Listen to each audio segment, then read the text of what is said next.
So hello engineers, very warm welcome to Nimbus Learning powered by Engineers Academy. So thumbnail देख के तो आप समझ ही गए होंगे हम क्या बात करने चले। डेफिनेटली हम लोग आरआरबी जेई 2024-25 के बारे में बात करने चले और उसमें यह देखने वाले हैं ना कि सिविल इंजीनियरिंग के लिए कौन से सब्जेक्ट कितना वेटेज रखते हैं प्रीवियस एनालिसिस के बिहाफ पर। और इतना ही नहीं, किन सब्जेक्ट को मोस्ट इंपॉर्टेंट कैटेगरी में रखना चाहिए, किन सब्जेक्ट को इंपॉर्टेंट कैटेगरी में रखना चाहिए, एंड देन कौन से सब्जेक्ट ऐसे हैं जो लीस्ट इंपॉर्टेंट कैटेगरी में है ना। आज कंप्लीट स्ट्रेटजी के बारे में अपन बात करने चला है, वो भी प्रीवियस आए हुए नंबर ऑफ क्वेश्चन के एनालिसिस के बिहाफ पर। तो देखिएगा, आपके सामने एक स्लाइड है जिसमें आप देख पाएंगे कि कुछ हम लोगों ने सब्जेक्ट के अकॉर्डिंग नंबर ऑफ क्वेश्चन को डिवाइड कर रखा है ना, कि कितने number of question previous exam में पुटअप हुए हैं किन सब्जेक्ट से। अगर आप यहां देखेंगे तो सबसे पहला सब्जेक्ट आपकी स्क्रीन पे दिख रहा होगा, strength of material, that means सोम की अपन बात करें ना। तो स्ट्रेंथ ऑफ मटेरियल की अगर बात करें बेटा, तो अराउंड 7 to 8 क्वेश्चन। और आप सभी को पता है कि सिविल इंजीनियर हो आप और आरसीसी, स्टील डिजाइन, इन सभी को तभी आप डील कर सकते हो, स्ट्रक्चरल एनालिसिस तभी डील कर सकते हो जब आपको सोम का बेसिक नॉलेज पता होना। तो सोम तो सभी को तैयार होता है और नहीं तैयार है तो डेफिनेटली आपको तैयार करने की जरूरत है ना। अच्छा वेटेज है, 7 to 8 क्वेश्चन यहां से पुटअप हुए हैं प्रीवियस एग्जाम में जो भी आरआरबी जेई का पेपर हुआ है। और बिल्डिंग मटेरियल की बात करें, मैं केवल बिल्डिंग मटेरियल की बात कर रहा हूं यहां पे, दैट मींस मैं यहां पर कंक्रीट टेक्नोलॉजी की बात नहीं कर रहा हूं, केवल बिल्डिंग मटेरियल की बात कर रहा हूं। तो अराउंड 10 to 15 क्वेश्चन पुटअप हुए हैं अभी तक के एग्जाम में।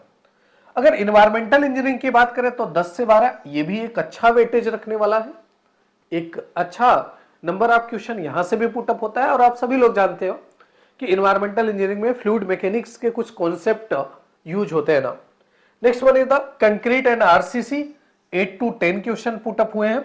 सॉइल मैकेनिक्स, जो कि सिविल इंजीनियरिंग का ऑलरेडी फेवरेट एक सब्जेक्ट है और जहां आप लोग बहुत अच्छे अच्छे एनालिसिस करते हो, सॉइल के बिहेवियर के बारे में जानते हो कि सॉइल किस तरह से बिहेव करता है जब स्ट्रक्चर का लोड उसके ऊपर आता है, क्या उसकी बेयरिंग कैपेसिटी होती है, क्या वेट्स रेशियो होता है, क्या पोरोसिटी होती है, सारी बातें डील करते हो ना।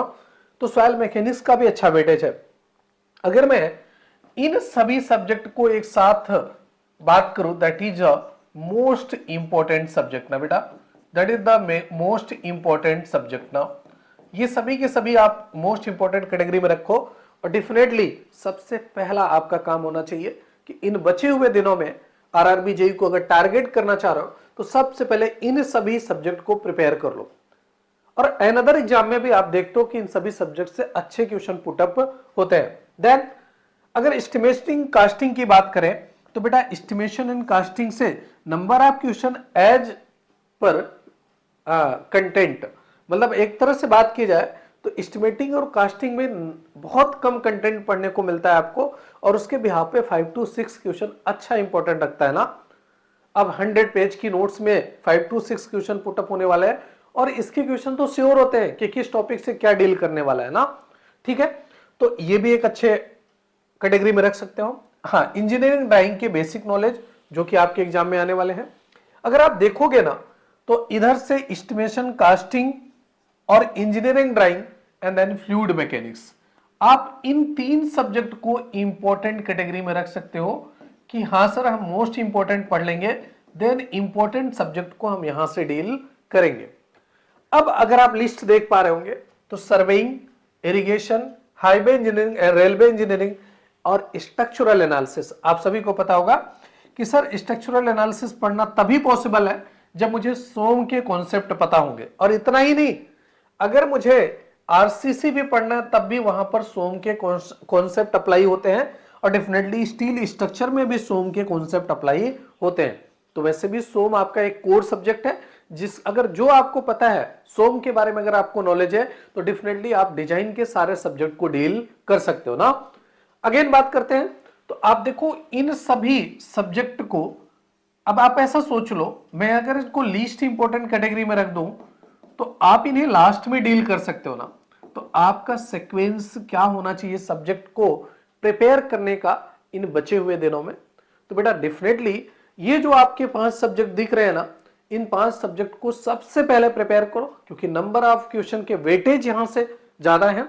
और उसके बाद फिर आप इन रिमेनिंग जो इंपॉर्टेंट सब्जेक्ट हैं, 3 सब्जेक्ट, दैट में एस्टिमेशन, कास्टिंग और engineering drawing, then fluid mechanics, जब ये सभी डील हो जाते हैं ना, तो उसके बाद आप डील कर सकते हो किसके बारे में भाई, surveying, irrigation engineering, highway engineering और railway engineering, structural analysis and steel structure. हाँ, यहाँ पे सीपीएम पर्ट ना, सीपीएम पर्ट से भी 1 से 2 क्वेश्चन पुटअप होते हैं। किससे सर? सीपीएम पर्ट से भी लगभग आपको 1 से 2 क्वेश्चन पुटअप होते हैं, 1 से 2 क्वेश्चन पुटअप होते हैं ना। तो आप इस हिसाब से आप देख पाओगे कि किन सब्जेक्ट पे ज्यादा फोकस रखना है ना। तो ऐसे ही इंफॉर्मेटिव वीडियो के लिए आप बने रहिए निम्बस लर्निंग के साथ और देखते रहिए हमारा YouTube channel. Thank you so much. If you really like the video, please hit the like button, share the video, subscribe to our YouTube channel and press the bell icon for the latest updates. Thank you.